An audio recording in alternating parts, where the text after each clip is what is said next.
Hello friends, welcome to my channel Mugura Vlogs. ৰাতিপুৱা উঠিয়ে গা পা ধুলো, খালি চাহ কাপ খালো।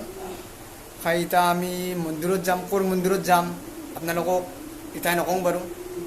হেল্ল' ফ্ৰেণ্ডছ, তাৰমানে কি আমি যাব আছোঁ। মোৰ লগত এই কৈলাশ আছে আৰু মোৰ লগত এই হিৰক আছে, ৰন্তু আছে।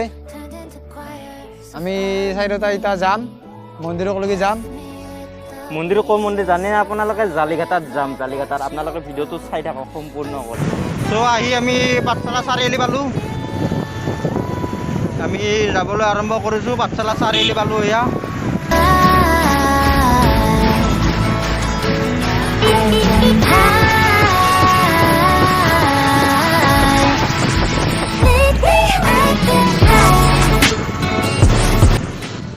আজি বিৰাট গৰম, ৰ'দ বহুত দিছে আজি। তো আমি যাই আছোঁ আৰু আজি ড্ৰাইভাৰ বেলেগ। আজি ড্ৰাইভাৰ যি পেটা হিৰক, হিৰক আজি হিৰকে গাড়ী চলাই আছে। গাড়ী ঘূৰা নচলয়, অলপ বেছিকৈ লৈ।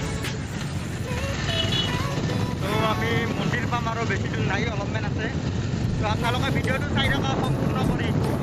তো মন্দিৰ আৰু ৰনটো আহি পোৱা নাই, আমি ইয়াতে ৰখি আছোঁ। নামান ব্ৰেক ল'লোঁ বেপা আৰু মই নামান ব্ৰেক ল'লোঁ।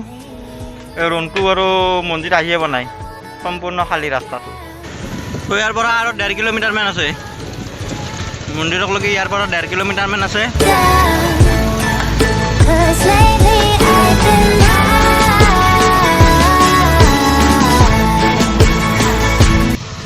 গাঁও ৰাস্তাত বাইক চলে আৰু পাছত দি বহি এটা শান্তি বেলেগ।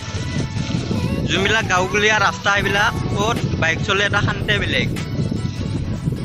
ঘৰুৱা আছে, সেউজীয়া পথাৰ, গছ গছনি বহুত থাকে, সৰু সৰু ৰাস্তা। আহিও ভাল লাগে, যায়ো ভাল লাগে। তো আপোনালোকক চাই থাকক। চ' ফ্ৰেণ্ড, আমি আহি পালোঁ। এয়া মন্দিৰৰ গেট, প্ৰথম গেটখন আপোনালোকে চাই লওক। এখন হৈছে গেট মন্দিৰৰ।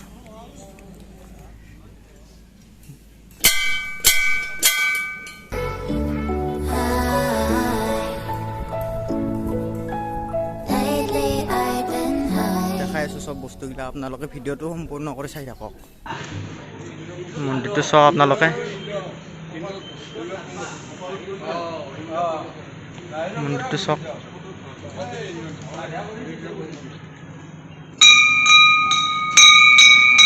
বাহিৰৰ পৰা আপোনালোকক দেখাই দিছোঁ চিনাৰীটো গছডালৰ।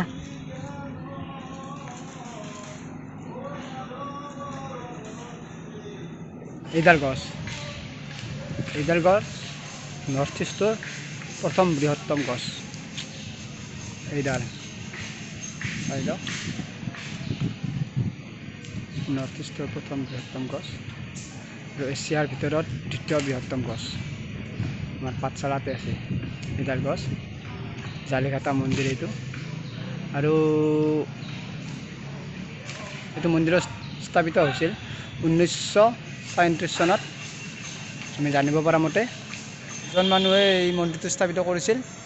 এজনৰ নাম আছিল মাণিক কলিতা আৰু আন এজনৰ নাম নৰেশ্বৰ শৰণীয়া বড়ো। আৰু তেওঁলোকে ইয়াতে মানে কি প্ৰথম অৱস্থাত পূজাঘৰ বান্ধি ইয়াতে আছিল আৰু তেনেকৈ মন্দিৰটো স্থাপন কৰিছিল। এইডালে গছ